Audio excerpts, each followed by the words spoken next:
नमस्कार साथियों। मेरी आवाज आ रही पीछे तक? माइक है क्या? माइक ले लो। अब दे दो माइक। वो तो ले आओ। मैं थोड़ा जोर से बोलता हूँ फिर आवाज आ जाएगी।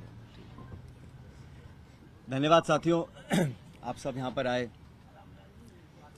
सबसे पहले तो आप जानते हैं कि कल शाम को कर्नाटक राज्य में प्रचार समाप्त हुआ है और कल यानी 10 तारीख को वहां पर मतदान है। कर्नाटक में जो इलेक्शन कैंपेन हुआ और जो रुझान सामने आ रहे हैं उसे देखकर स्पष्ट है कि वहां जनता बदलाव चाहती है और वहां की भाजपा सरकार भ्रष्टाचार में पूरी तरह लिप्त थी और हमारी पार्टी का नेताओं का जो धुआंधार प्रचार हुआ उसको देखकर ये बात बिल्कुल क्लियर है कि वहां कांग्रेस पार्टी 13 तारीख को जब मतगणना होगी तो बहुत भारी बहुमत के साथ वहां पे सरकार हम लोग बनाएंगे। कर्नाटक के चुनाव बहुत महत्वपूर्ण है क्योंकि यहां पर एक तरह से डायरेक्ट फाइट भाजपा कांग्रेस की है और बीजेपी ने पूरी ताकत के साथ वहां कैंपेन किया। प्रधानमंत्री, गृह मंत्री, सब नेता छोटे बड़े वहां गए, लेकिन जो मुद्दे थे उसको कांग्रेस ने उठाया और मैं समझता हूं कि वहां पर अब तक का जो बहुमत हमको नहीं मिला उससे ज्यादा बहुमत कांग्रेस पार्टी को कर्नाटक में मिलेगा। इस प्रचार में, इलेक्शन कैंपेन में जिस प्रकार के शब्दों का प्रयोग हुआ और खासकर हमारे राष्ट्रीय अध्यक्ष खारगे साहब के को धमकी दी गई उनको, उनके परिवार को जान से मारने की, उस पर भी केंद्र सरकार, राज्य सरकार ने कोई पुख्ता कदम नहीं उठाए। तो ये एक निम्न स्तर की राजनीति है और इसका हम सबको खंडन करना चाहिए। मैं कड़े शब्दों में इस प्रकार की वारदातों की निंदा करता हूं और उम्मीद करता था कि भाजपा के लोग इस प्रकार का पक्षपात रवैया नहीं अपनाएंगे और खारगे साहब जी को जो धमकी मिली वो एक तरह से बौखलाहट का परिचय था। साथियों, आप ये भी जानते हैं कि एक बात तो और स्पष्ट हो गई है। सामान्य मुख्यमंत्री जी का भाषण परसों धौलपुर में हुआ और उस भाषण को सुनने के बाद मुझे ऐसा लगता है कि सामान्य मुख्यमंत्री जी की नेता आदरणीय श्रीमती सोनिया गांधी जी नहीं है, बल्कि उनकी नेता वसुंधरा राजे सिंधिया जी हैं। उनकी नेता सोनिया गांधी जी नहीं हैं, बल्कि उनकी नेता वसुंधरा राजे सिंधिया जी हैं। और एक तरफ ये कहा जा रहा है कि हमारी सरकार को गिराने का काम भाजपा कर रही थी, दूसरी तरफ कहा जाता है कि सरकार को बचाने का काम वसुंधरा जी कर रही थी। तो ये जो विरोधाभास है इसको समझाना चाहिए। आप कहना क्या चाह रहे हैं ये स्पष्ट कर देना चाहिए। आप सबको मालूम है, सरकार बनने के बाद मैं प्रदेश का उप मुख्यमंत्री था, प्रदेश अध्यक्ष था और 2020 में देशद्रोह, राष्ट्रद्रोह के मुकदमे में मेरे पर कार्रवाई करने की कोशिश की गई थी। अनेक ऐसे प्रकरण हुए और हम सब लोग, और मैं स्पष्ट करना चाहता हूं कि मैं और हमारे कुछ साथी सरकार में नेतृत्व परिवर्तन चाहते थे। अपनी बात को लेकर हम दिल्ली भी गए और अपनी बातों को रखा। उसके बाद अखिल भारतीय कांग्रेस कमेटी ने लगातार चर्चाएं हुई और आज वो दुनिया में नहीं है, स्वर्गीय अहमद पटेल साहब, लेकिन उनके माध्यम से सब नेताओं से मुलाकात हुई और एक कमेटी का गठन हुआ, एआईसीसी ने किया। उसमें माखन साहब, वेणुगोपाल जी और अहमद पटेल जी सदस्य थे और उस कमेटी का एक काम था। और कमेटी जब गठन हुआ उस समय हम सबकी बात सुनकर हमारी बातों को एक्सेप्ट किया गया और एक रोड मैप तैयार किया गया।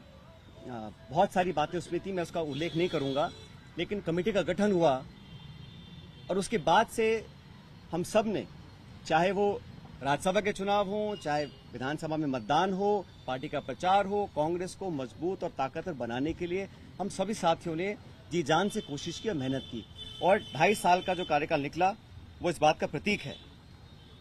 अनुशासन तोड़ने का काम कभी भी किसी ने नहीं किया।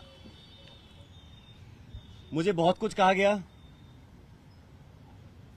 कोरोना, गद्दार, निकम्मा आदि, और जो ये आरोप परसों लगाए गए, ये 2.5 साल से मैं आरोप सुन रहा था, लेकिन हम अपनी पार्टी को और सरकार की छवि को नुकसान नहीं पहुंचाना चाहते थे। इसीलिए मुझे लगा कि जो प्रकार का भाषण दिया गया, मैंने पहली बार देखा कि अपनी सरकार को, अपने ही विधायकों को, अपने नेताओं को बेइज्जत और बदनाम करने का काम हो रहा है। कांग्रेस के विधायकों को तो बदनाम करने का काम हो रहा है और भाजपा के नेताओं का गुणगान हो रहा है। ये समझ से परे है। इस प्रकार का जो काम हुआ वो बड़ा गलत है। और हम सब लोग जो दिल्ली में गए थे अपनी बात को रखने के लिए, किन लोगों पर आरोप लगाए जा रहे हैं?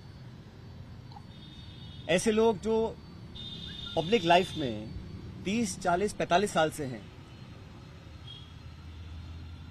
3 दिन पहले मैं बाड़मेर में था। सम्मानीय हेमाराम जी 1980 से विधायक हैं। उनकी क्या छवि है, मतदाता, पब्लिक, उनके क्षेत्र के लोग उनको अच्छी तरह जानते हैं, उनकी क्या क्रेडिबिलिटी है और क्या पब्लिक लाइफ में उनका अब तक का इतिहास रहा। ओला साहब, जिनके स्वर्गीय पिताजी 1957 से चुनाव लड़ रहे हैं, बड़े बड़े पदों पर रहे, और हेमाराम जी ने तो अपने नौजवान बेटे की मौत में और याद में एक छात्रावास बनाया है। 100 करोड़ की जमीन तो उनकी बाड़मेर में, निजी जमीन को उन्होंने दान किया समाज के लिए, लोगों के लिए। पैसा इकट्ठा कर 22 करोड़ का हॉस्टल बनाया 150 बच्चों के लिए, गरीब बच्चों के पढ़ने के लिए। इन सब लोगों पर इस प्रकार के आरोप लगा देना, मैं समझता हूं बहुत गलत है, बहुत निंदनीय है, और मैं सिरे से इन बेबुनियाद और झूठे आरोपों को नकारता हूं। बहुत से साथियों को मंत्री बनाया इस सरकार के अंदर, बड़े बड़े पद दिए गए, कोई चेयरमैन है, कोई कॉर्पोरेशन में मेंबर है, कोई पार्टी के पदों पर बैठे हैं। 3 साल हो गए। ऐसे लोग जो पब्लिक लाइफ में रहे, जिन्होंने अपना नाम कमाया, जिनकी एक साख है, उन पे आरोप लगा देना कि आप चंद रुपए में बिक गए, मैं इसको बहुत गलत मानता हूं। और 3 साल से कोई कार्रवाई आपने नहीं करी, ये बहुत बड़ा सवाल उठता है।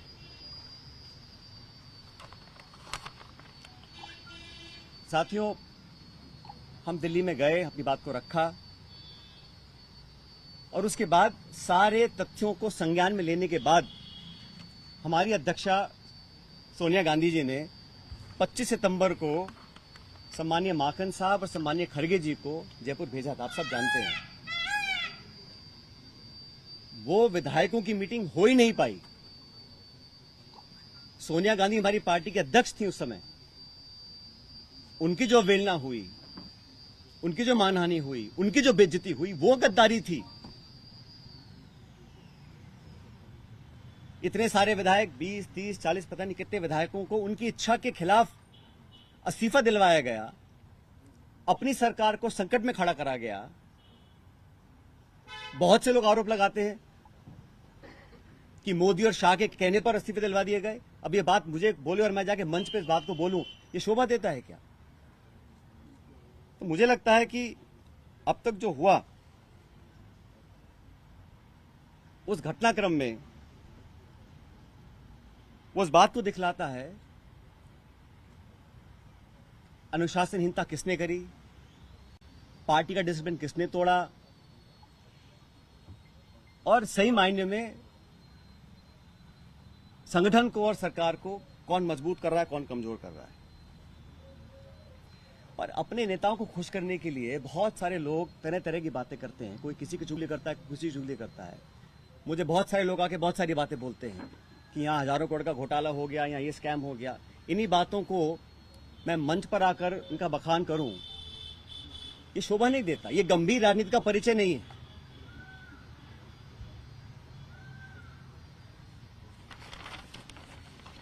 इसीलिए मैं, आप जानते हो, पिछले 1.5 साल से चिट्ठियां लिख रहा हूं वसुंधरा जी के कार्यकाल में जो तमाम गंभीर भ्रष्टाचार के आरोप हमने लगाए, अशोक गहलोत जी ने लगाए, मैंने लगाए, मंचों पर लगाए, प्रेस कॉन्फ्रेंस करके लगाए, उनकी जांच क्यों नहीं हो पा रही थी। अब मुझे समझ में आ रहा है कि ये जांच अब तक क्यों नहीं हुई। मेरे चिट्ठियां लिखने के बावजूद मैं 11 अप्रैल को जयपुर में अनशन पर बैठा इस मांग को लेकर, लेकिन अब मैं नाउम्मीद हूं क्योंकि तथ्य सामने आ रहे हैं। कार्रवाई क्यों नहीं हो और क्यों नहीं होगी, ये बात भी स्पष्ट हो चुकी है। इसलिए मैं ऐसा मानता हूं कि हम लोग जो पब्लिक लाइफ में हैं, जनता ही भगवान है और जनता जनार्दन के सामने हम सबको नतमस्तक होना पड़ेगा। मैंने करप्शन की इशू को लगातार उठाया, पहले भी उठाया, आज भी उठा रहा हूं, आगे भी उठाता रहूंगा। जब जब मैं वसुंधरा जी के करप्शन की बात करता हूं या जो पेपर लीक हुए जिसमें लाखों बच्चों के भविष्य पर सवाल चिन्ह खड़े हो गए, उस पर कोई जवाब नहीं आता। इसलिए साथियों मैंने निर्णय लिया है कि आरपीएससी, जहां से कई सारे पेपर लीक हुए, बहुत सारी वहां पे खबरें आई कि वहां पर तमाम भ्रष्टाचार हो रहा है, अजमेर स्थित आरपीएससी है। मैं 11 तारीख को परसों अजमेर से एक यात्रा निकालूंगा। जनता के बीच जाकर जनता की आवाज सुनेंगे, जनता के मुद्दों को उठाएंगे और जैसा मैंने शुरू में कहा, जनता जनार्दन है तो जनता के बीच जाना हम सबका दायित्व बनता है। और जो करप्शन के इश्यूज हैं, जो नौजवानों के इश्यूज हैं, जो पेपर लीक और पेपर कैंसिल के और नौजवानों के हितों से जुड़े मुद्दे हैं, उनको उठाकर मैं एक जन संघर्ष यात्रा निकालने जा रहा हूं, जो 11 तारीख को शुरू होगी अजमेर से और जयपुर की तरफ हम लोग आएंगे। लगभग 125 किलोमीटर की यात्रा है। जन संघर्ष यात्रा लोगों के हितों के लिए, करप्शन के खिलाफ, नौजवानों के संरक्षण के लिए। उनकी आवाज को हम सुनेंगे, उनकी आवाज को बुलंद करेंगे और मैं समझता हूं कि सही निर्णय तब लिए जाएंगे जब जनता का पूरा हमारा साथ होगा, जनता का पूरा प्रेशर होगा। पैदल यात्रा होगी कैसे गाड़ियों से? पद यात्रा है, जन संघर्ष पद यात्रा 11 मई को मैं अजमेर से शुरू करूंगा और हम जयपुर आएंगे। लगभग 5 दिन का समय इस यात्रा में लगेगा। और जैसे मैंने कहा, ये यात्रा किसी के विरोध में ना होकर करप्शन के विरोध में है, नौजवानों के पक्ष में है। जो तमाम जनता में आज मुद्दे हैं, जो इश्यूज को लेकर हम राजनीति करते हैं, जिन इशू पर मैं हमेशा अपनी बात रखता आया हूं, उनके बीच जाकर, उनकी बात सुनकर, उनकी आवाज बनने की हम लोग कोशिश करेंगे। और ये अभियान शुरू होगा 11 तारीख को। चलेंगे दिन में? पायलट साहब, अशोक गहलोत जी ने एक बात और कही जिसका बड़े साहब, आगे पॉलिटिकल स्टैंड क्या रहेगा? क्योंकि सबसे बड़ी जो राजनीतिक उत्सुकता यही बनी हुई है कि आपका स्टैंड क्या रहेगा। पार्टी में रहकर संघर्ष करेंगे? साहब, मैंने कहा ना आपको, कुछ लोग ऐसे हैं जो चाहते हैं कि कांग्रेस कमजोर हो, कांग्रेस में फूट पड़े, और जैसे मैंने कहा, बदनाम करने की, आरोप लगाने की, आलोचना करने की, चरित्र हनन करने की कहीं कोशिश अगर हो रही है तो उसको हम नाकाम करेंगे। हमारी पार्टी को जो लोग कमजोर करना भी चाहते हैं उनको हम होने नहीं देंगे। लेकिन पब्लिक इश्यूज पे जो मेरा स्टैंड पहले था वही स्टैंड आज भी है और आगे भी रहेगा। और जो करप्शन हुआ, जिसको हमने सैकड़ों बार पब्लिक में उसको एक्सेप्ट किया, उस पर 4.5 साल तक हम कोई कार्रवाई नहीं कर पा रहे हैं। मैं अब समझ रहा हूं कि वो कार्रवाई हम क्यों नहीं कर पा रहे थे। कोई कारण तो होगा। मैंने चिट्ठियां लिखी, अनशन किया, आवेदन किया, आग्रह किया, बार बार किया, हाथ जोड़कर किया। अगर कार्रवाई नहीं हो रही थी तो अब मुझे समझ में आ रहा है कि वो कार्रवाई क्यों नहीं हो रही थी। लेकिन किसी भी नेता से बड़ी जनता होती है, तो जनता के समक्ष हम जाएंगे, इन बातों को रखेंगे। और जो लाखों लाख बच्चों के पेपर कैंसिल हुए, जिनके माँ बापों ने अपना पेट काट कर उनके ट्यूशन के पैसे दिए, उनको साल 2 साल मेहनत करवाई, जो कभी ओवरेज हो सकते हैं, जिनका भविष्य के आगे उनको पता नहीं वो क्या करेंगे, जो विश्वास और जो एक क्रेडिबिलिटी होती है, अगर वो सिस्टम से खत्म हो जाएगी तो फिर आने वाला समय बहुत मुश्किल होगा। इन तमाम बातों को लेकर मैं जनता के बीच में जाऊंगा और लगातार पैदल यात्रा करेंगे अजमेर से 11 तारीख से।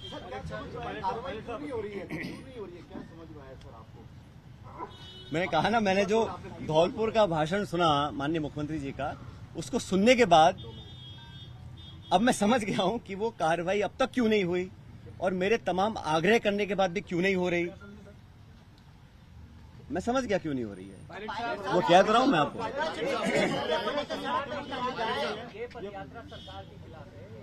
ये मैंने शुरू में कहा, ये यात्रा किसी के खिलाफ नहीं है, ये यात्रा करप्शन के खिलाफ है, भ्रष्टाचार के खिलाफ है। ये यात्रा नौजवानों के पक्ष में है, उनके हितों की रक्षा करने के लिए है और जनता के बीच हम सबको जाना भी चाहिए। हम जनता के बीच जाएंगे नहीं और हम अपने ही विधायकों को, अपने ही मंत्रियों को, अपनी सरकार को बदनाम करते रहेंगे, बेइज्जत करते रहेंगे, तो हम जनता के बीच चुनाव लड़ने कैसे जाएंगे 6 महीने के बाद। 125 किलोमीटर की पदयात्रा रहेगी, उसमें जो जन समर्थन मिलेगा उसके बाद आप निर्णय लेने की बात कर रहे हैं, कौन सा निर्णय लेने की बात? मैंने कहा है हमें करप्शन के खिलाफ कदम उठाने हैं। अब तक हम वो संतोषजनक तरीके से नहीं कर पाए हैं, तो हम पब्लिक बीच में जाएंगे और जो हमने वादे पब्लिक में किए थे सरकार बनने से पहले, उन वादों को पूरा करवाएंगे। अभी 7 महीने बचे हैं चुनाव में, 8 महीने। सोनिया गांधी नहीं है तो फिर कौन है? मैंने कहा ना आपको शुरू में ही। जो मुद्दे आप उठा रहे हो, ये तो विपक्ष ऑलरेडी उठा रहा है, इसमें नया आप क्या करने जा रहे हैं? भाई करप्शन तो कहीं पर भी हो, उसके विरुद्ध हम, चाहे वो कांग्रेस पार्टी हो, हमारी सरकार हो, हम तो खुद ही कह चुके हैं कि हमारी 0 टॉलरेंस है करप्शन के खिलाफ, तो उस पर हमें खरा उतरना है। और जो मुद्दे संज्ञान में आए थे, मैंने पूरा लिस्ट पिछली बार आपको किया था, उनमें से कहीं कहाँ कार्रवाई हुई है।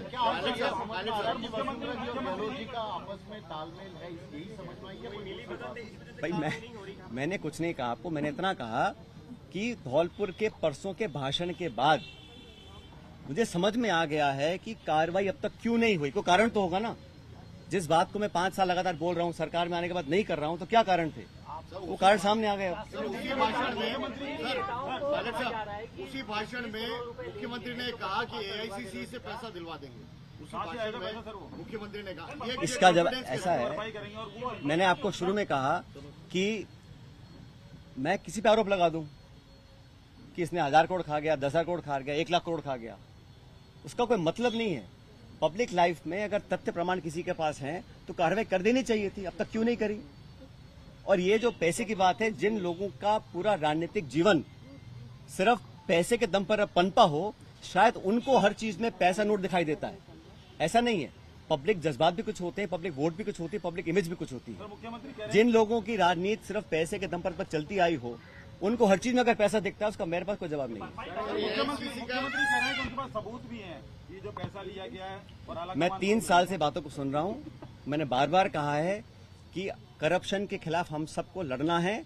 अगर किसी पे कार्रवाई करनी तो कर देनी चाहिए थी। इंतजार किस बात का है? और जिन लोगों पे आरोप लगा रहे हैं, समझना चाहिए उनकी 30, 40, 50 साल की राजनीति है। हम भी बड़े बड़े पदों पर रहे हैं, केंद्र में रहे हैं, राज्य में रहे हैं, निर्वाचित रहे हैं, पब्लिक के सामने काम किया है। अगर कोई उंगली उठा सकता है बता दे हमारे को। इस तरह के आरोप लगाने से, सुन ले मेरी बात, इस तरह के आरोप लगाने से कोई किसी का लाभ नहीं होने वाला है। आरोप तो मैं भी लगा सकता हूं, जबान खोलने में क्या दिक्कत है किसी को, लेकिन हम संयमित रहे। तमाम गालियां खाने के बाद भी हमने पार्टी का अनुशासन नहीं तोड़ा, आज भी नहीं तोड़ रहे हैं। हम चाहते हैं कि हम पब्लिक की बात को उठाते रहें, सच्चाई के लिए लड़ते रहें, युवाओं की बातों को रखें। आरोप लगाना बड़ा आसान होता है, लेकिन पब्लिक को जवाब देना बड़ा मुश्किल होता है। एआईसीसी का नाम लिया गया सर, एआईसीसी का नाम लिया गया है। आपको नहीं लगता कि वहां से भी खंडन होना चाहिए? अरे मैं कह रहा हूं, किसी को किसी भी करप्शन के चार्ज कहीं किसी पर भी हो, अगर तथ्य हो तो कार्रवाई कर देनी चाहिए। अब तक क्यों नहीं करी कार्रवाई किसी ने भी? ये आरोप लगाना, सुनिए मेरी बात, विधायकों पर, कांग्रेस के विधायकों पर, जिनके दम पर हम मुख्यमंत्री बने हैं, सोनिया गांधी जी जिनके आशीर्वाद से मुख्यमंत्री बने हैं, आप उन्हीं को बदनाम करेंगे, उनकी आलोचना करेंगे, उनको बेइज्जत करेंगे, तो पब्लिक सवाल नहीं पूछेगी हमसे 6 महीने के बाद। इस प्रकार के निराधार आरोप लगाना कोई बहुत गंभीर राजनीति का परिचय नहीं है।